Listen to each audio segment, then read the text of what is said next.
Hey, what's up, Roxstars? It's Rox, and I am coming to you today with a review for Real Housewives of Atlanta, Season 9. I think it is Episode 6, so yeah, a day late, you guys. We're going to be a day late on everything this week. Well, I think I might be caught up by the time Top of the Block comes around, but Love and Hip Hop tomorrow. Yesterday, I was going to do my video, and then I got sidetracked, and I had a whole bunch of other shit that I had to do. So, we is here today, okay? Coffee-less and cold. Shit, it's raining, of course.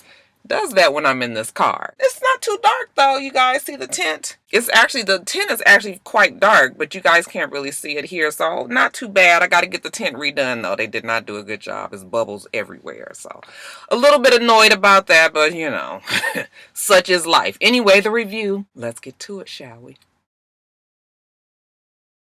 First, the shit that don't matter, Cynthia and her divorce. Not that it doesn't matter, it's just that that's all she talks about every single week. She's with her lawyer again, talking about the divorce and how upset she is with Peter and the fact that he seems to have thrown her under the bus. You know, he's on this Cynthia Ain't Shit media tour. He's going around and giving interviews to anybody who will listen about how he was blindsided about the divorce. They talked about separating but never talked about divorcing. You know, she's just talking to the lawyer and telling him still how she wants to be friends and all that. She feels like the publicity on the divorce might make it ugly. But, you know, that's how it goes sometimes. The lawyer tells her, you know what, this can be a quickie divorce though. 45 days and we can be done. All right, so that lets you know that probably she and Peter didn't have much shit tied up together, which is probably a good thing for Cynthia. So that's it, you guys. The divorce is still on. And then we have Porsha. Porsha is looking for a new house, okay? She has her sister there, her mom, okay? Mom on her way to the 50 and overnight at the club, 25-cent wings. You guys know how they do, okay? Hypnotic, Hennessy, and Blue Hawaiian night. Y'all know how I do. Porsha is telling everybody that, you know what, buying a house is huge. When I broke up with Cordell, I didn't have no more money. And I had to get a job and make sure that I could pay my own bill. So now it's really important for me to find something that I could live in and start a family in. So she said she's got 45 days left, you know, before she has to be out. What's that, about 3 weeks? Y'all know Porsha, new math. And like I told you, she's going to be starting a family. The mom was like, family? I mean, you got a boyfriend? And, you know, she's just like, you know, Todd, he's up in Washington, D.C. He is so sweet. He think that maybe we could start a family. He already has some kids, so he know how to make them. I can't wait to have my own, though. I think he might be a good daddy. The mama and the sister are both just sitting there like, Lord, this child and her decisions that she makes. And then she lets him know that his last name is Stewart. So she may be a Stewart again, but then she's banned from using that last name, isn't she? I don't see how they could ban her from being a Stewart again. Maybe Porsha will be lucky and she'll still be able to use Cordell's credit cards. So the bomb threat. Y'all thought I was playing last week when I told y'all what Phaedra's excuse was for Mr. Drama who came down to her office. Y'all, they confirmed it for us this week. She gets to the office and in the now Mona bitch moment of the night, they got some old struggly ass paparazzi out there. About 3 or 4 of them, you know, ain't even looking like they too interested. The only one, Freddie O, we know that he's a blogger out here in Atlanta. She's just like, oh my goodness. I said, girl, what you blocking? Ain't nobody taking no pictures of you. She goes into the office, she brings Freddie O in and he starts to question her about what happened. Again, she says that the Drama was racially profiled, you know, that he came in and he had some CDs, bomb CDs. And because the white people there, you know, they don't understand rap niggas speak. They heard the word bomb and, you know, they just lost their mind. They looked at Drama. He ain't looking like, you know, somebody that frequents those offices too often unless they in trouble. So, yeah, you know, bomb, Phaedra, that's all they needed to hear, okay? They called the damn police with the quickness, had then shut down all the buildings over there, closed off the streets and all that over a CD. That's what Phaedra tried to tell us today. I said, okay, Phaedra, girl, if you like it, I love it, but I don't care who tell it. She went on to Paid Drama, was like, nigga, don't come down here with that shit no more. But anyway, she sit down with her staff and, you know, they come to terms on, you know, what happened and how they can be safer and all that. Back at the house, she and Pastor Regina Bell, her mama, they sitting and talking about the bomb scare. At the same time, you guys, we see Mama Joyce. She taking it on down to the law offices of Randy Kessler. It's like Randy Watson. Y'all just have to say it like that every time I say his name, so y'all just get ready for it. We ain't seen Randy in a long time. Wasn't Randy the one that handled Nene's divorce? Okay, anyway. Joyce's nosy ass done made a full trip down to Randy Kessler's office just so she can find out the 411 on Apollo and Phaedra's divorce. And she wants to know, hypothetically, of course, if a woman, man go to jail and she wants to get a divorce, how long does the woman have to wait until she's able to get a divorce? Then she tells us, I don't care if Phaedra gets a divorce or not, but I know she's out for Kandi. So I'm out for her. I was just like, what the fuck is she talking about? When has Phaedra been out for Kandi this season? Phaedra has not even fooled with Kandi no more. After all that shit happened, I thought they agreed to just kind of part ways. So, I don't really know what Mama Joyce talking about. Just trying to stir the fucking pot. Child, they done gave Mama Joyce a larger part, and here she go with this shit. But that Mama Joyce got some one-liners, don't she? I wouldn't piss in her mouth if her guts was on fire. I was like, oh, that's kind of harsh. I mean, do you guys really hate Phaedra like that? So Randy, he entertains her, and he tells her that it's actually much easier than you would think to get a divorce when you're in jail. That doesn't stop a divorce if a person that's outside of jail still wants to have it. But that's not enough for Joyce. Let's not get it twisted. I know Phaedra is as slick as grease. I'm thinking, like, how slick can Phaedra be in her own shit? Phaedra over there minding her own goddamn business. Joyce is the one that's over at Randy Kessler's.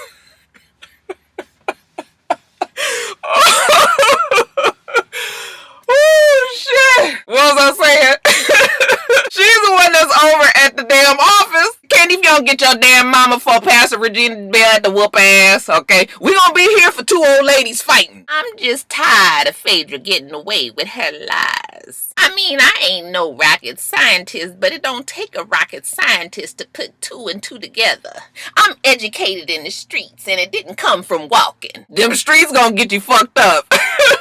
Back at the house, like I said, Pastor Regina Bell and Phaedra, they're having a conversation about the visit with Apollo, and she said it actually went pretty well. He was on board with the divorce, and then somewhere along the line, he decided he didn't want to do it, so he made shit hard. But it looked like he's back on track now, so it looked like the divorce is going to be happening just like that. So we see the OLG restaurant, and it is beautiful. It's very, very nice. They got all the wood detailing all throughout the place. I was just like, child, you could see the money just flushing away down the toilet. I was like, girl, poor Kandi. All right. Let me be positive. Only positive thoughts. OLG is going to do it, y'all. Kandi gets there, though, again, and she tells us, we are so behind on construction. We have not met any deadlines. The newest problem. The general contractor wasn't doing his job, so now Todd has to take over as the general contractor. How fucking hard is it to find a general contractor that knows how to do their job? See, this is what I'm talking about. Shit is starting off rocky when Todd, who has absolutely no background in general contracting, has to take over. Positive.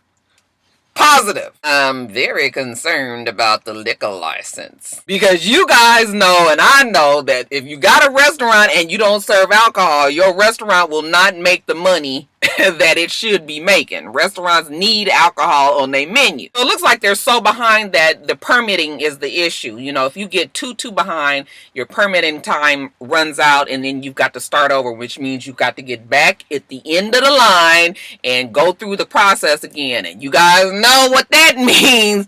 You ain't making no money, y'all. And if it don't make dollars, it don't make sense. So don't kill game. Let the pimping commence, y'all. Shout out to DJ Quick. Just listen to that this morning. So she decides on setting up a tasting, at least so that the girls can taste the food and know that she's not full of shit. People keep asking her, when's the restaurant opening? When's the restaurant opening? So later on, she wants to make sure she has her recipes right and everything. They are featuring Aunt Nora, Aunt Bertha's, and Mama Joyce's recipes. She has them down to OLG. Just, they're the face of the restaurant. She tells them that she's going to have this taste and that all the girls are coming. And that means even Phaedra. And you guys know Mama Joyce, she was just like, oh, good, okay, because I can tell her what I found out at Randy Kessler's office.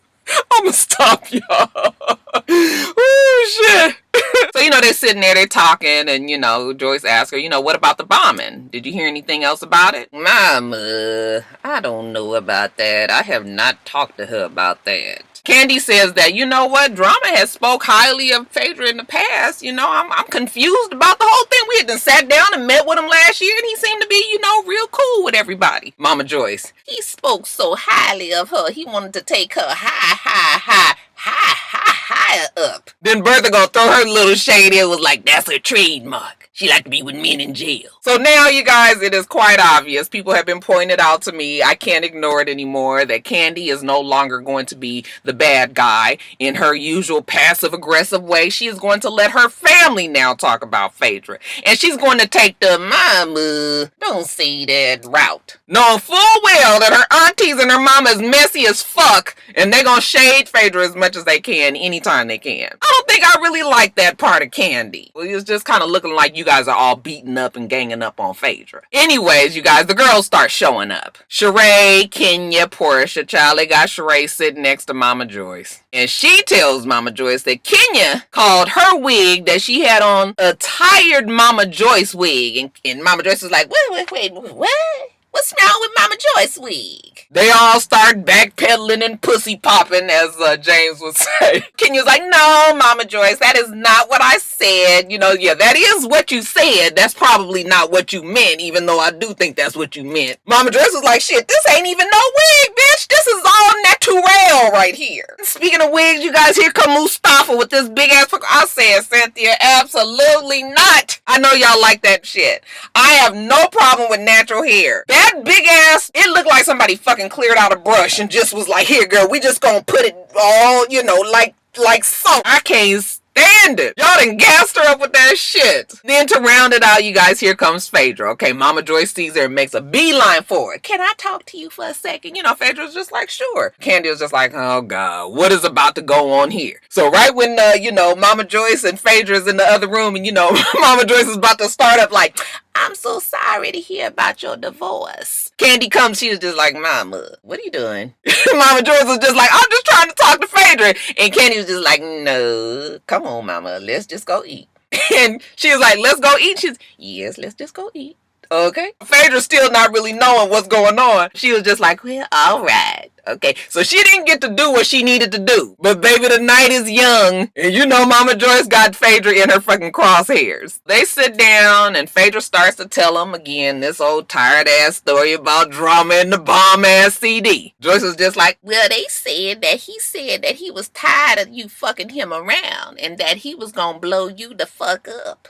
Okay, steady over there cutting her meat. Everybody was just like, oh God. And Phaedra was just like, no, that's not what he said. Yes, it is. What he said? He said that he was tired of you fucking him around and that he was gonna blow you the fuck up. Phaedra, you know, she handles it with grace, Southern belle that she is, okay, ignores the grenade that Mama Joyce is trying to throw at her ass right now, says that she handled it with Homeland Security, and it's all good now. She doesn't know where, you know, Mama Joyce got that news from. Well, it was in the news, Phaedra, baby. That's where she got it. But okay, we tired of this story, so moving on.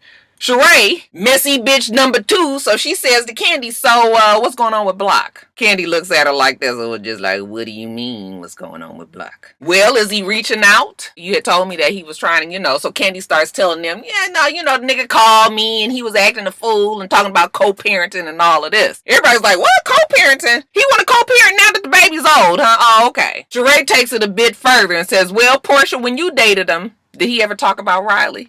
You know, everybody at the table was just like, oh, we didn't know that Porsha also had ran through old Block too. But I was proud of Porsha. Okay, Porsha stayed calm. You know, she was just like, that was way after, and I had already talked to Kandi about it, and we was all good with it. Okay, really, Porsha could have cursed Sheree out. Because, bitch, you just trying to be a fucking mess at this table at this point. Ain't got shit to do with you. You don't care that much about Riley or Block or Kandi or Todd or Porsha. None of them. I was like, man, this tasting is so fucking messy. I would be stressed out at that table sitting there with them. You could tell everybody was enjoying it, though, except for Cynthia. Cynthia was sitting over there just like, I am too fucking old for this bullshit. But I just bought me a damn new house. I needs my money. Okay, decisions. And then lastly, you guys, Kenya. Now, she's in her home, and her home is beautiful. Cynthia comes to visit, and how about the shade Cynthia threw at her? It was just like, oh, I see you got rid of the IKEA furniture. I was just like, bitch, no, you did not. They talk about the bomb scare, you know, drama coming down there, and, but, you know, Phaedra's okay. Then they move on to the non-birthday celebrations of Matt. As a matter of fact, Kenya was just like, hey, I got some cake for you. She pulls a cake out. It's the Gucci cake with the belt and the Gucci wallet and all of that. Isn't it beautiful? Yeah. ahead, girl, I'm gonna cut something for you. Wait a minute, why do you have the cake still? Wasn't it Matt's cake for Matt's birthday? Yes, girl, that's what I wanted to talk to you about. He didn't come to the ATV event because he was upset about a picture that she posted, when she was the lead actress in the Jay-Z video. Y'all didn't know there was actresses then, did you? She says she needs a confident man, okay? And man is the working word here. Why are you fucking with this boy? Cynthia says that was the problem that I had with Peter. Not that he was a boy, but we are independent women. So it's hard for us to be with a man that doesn't know how to take care of business. Girl, you and I both know that we too fucking old for this. You don't need this shit in your life. Kenya says that she wants a successful relationship. She wants to start a family, have babies. Y'all, I know you guys get mad at me when I say this, but I am so fucking tired of 45-year-old women saying that they want to start a family. I'm not saying it's impossible, but you pretty much have missed that bus by now. I hear about the miracle stories. People say, oh yeah, you drink, alkaline water, and you do this and you do that, and you might... Chances are, 45 years old, you're not having a baby. Not usually. So I'll be tired when I hear old motherfuckers saying that they trying to start a goddamn family, girl. Miss me with that shit. Anyway, she's crying, playing the victim. Girl, I cannot. Because in your 45 years of being alive, if life hasn't taught you when you dealing with a fuck-ass immature nigga, then I don't know what to tell you. Later on, we see Kenya in the car. She got the troubled white woman music playing in the background. Matt is still gone and she misses them. Okay, they used to have fun in their relationship. And now he's acting like a baby, but you want him to come back and act like an adult so you guys can have a talk. But you just called him immature. He is incapable of being a man. Let you tell it anyway. And to prove that, we see Kenya's window busted in. The troubled white woman music is playing, tells us that something tragic has happened in her home. Cynthia calls and Kenya's crying and Cynthia's like, what's wrong? And she was just like, well, Matt, he came by the house and he was so upset and he had been drinking and I wouldn't let him in. I took away the garage opener so he kicked in the window. I was just like, oh my God.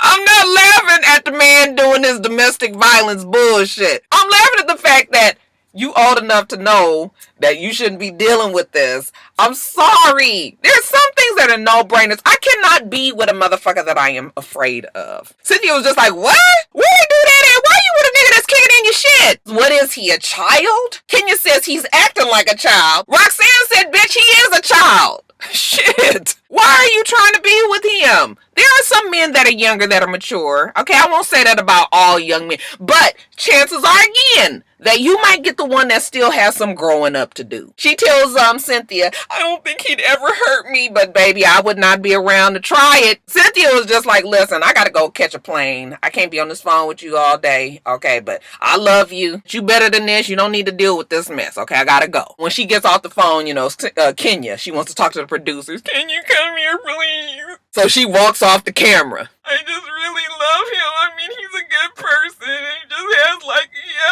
demons and everything. And so many things has happened in his life that he's just always thinking about it. And I just really want to be with him because he's a good person. Ciao. Girl. What I tell you about them young motherfuckers? They a good fuck. They a good time. But baby, they be doing shit that stresses you the fuck out. Case in point right here. So she gets herself together and she calls him. The nigga says, forgive me one more time. She tells him that she wants him to come to the house so that they can talk. Okay, the crew, they here, but they about to leave. Now this is bright, sunshiny day outside. Probably around 1 o'clock-ish. She says, come on over. I said, bitch, that nigga coming over so he can finish the job? Later on that night he comes and surprise, surprise, the crew is still there. He was like, I thought the crew was leaving. She said, I said they was about to leave. I was just like, that crew was not leaving. They knew this was about to be some reality show gold. She says that this is what I am. You take it or leave it. I am so tired of you. You run away every time something goes bad, but I've been sticking there by you. I've been covering for you. I could bury your ass. I don't call the police. And you done did some old fuck shit to me. And you know that I could put you under the jail. He's arguing back at her and he's telling her that he has told her plenty of times that she is manipulative, that she always pushes his buttons, that she says things and does things over and over and over to just kind of fucks up their relationship, and he's tired of it. She's just all in his face. She's yelling at him. She's telling him to get out the car. I said, girl, that ain't what you want. When that door swung open, I said, bitch, you better duck. I was just like, man, don't you hit that girl. You got them cameras there and everything you asking for. But she was all up in his face. I was just like, look, my mama always told me, Roxanne, don't be up in no man's face. Don't push at him. Don't hit at him. Don't do none of that shit. As a matter of fact, I'm going to need you to bag back up. Bag up. Nigga, this is the kind of distance that I need to have between you and me. Bitch, I need to be able to get out the way. After all of that, he gonna say, you know I love you though. I said, look, I know in the blogs right now that Kenya's posting all this shit about all this rap sheet that he has. And you know what? So I can't even really be mad. I don't know what to say about it. Matt, he is stupid enough to fall into Kenya's trap of making him look crazy. Kenya is still the smarter one here and sees that he is one of those extra emotional kind of, fly off the handle kind of men. And she can use that to make her look like, every time she turns around, she's with another man that treats her this way, Now she says she's fighting back, okay? That she's not going to be with a man that treats her that way, which is good. You shouldn't be with a man like that. But I still feel like Kenya is using it. It's unfortunate that Matt is stupid enough to keep falling into the trap and doing shit to make himself. But did you guys read up what they said he did? On one of them when they said that they tased him and the nigga pulled the taser off and ran into the woods. Was he on crack? What the fuck? Just like... Oh shit! I think that ain't some old nigga shit. Boy, relationships can be quite full of drama. But yeah, I feel like Kenya's too old for that. Girl, you shouldn't be going through this. You are a beautiful, successful woman. Why are you dealing with this? Makes absolutely no sense. Alright, you guys, let me get out of here. Make sure that you rate, comment, and subscribe to the channel. I'm itsrox. The channel is for itsrox, and everything else I do will be in the bottom bar. Alright. So I hope that you have a wonderful, wonderful rest of your day, and I plan on doing the same. Till next time, Roxstars. Bye.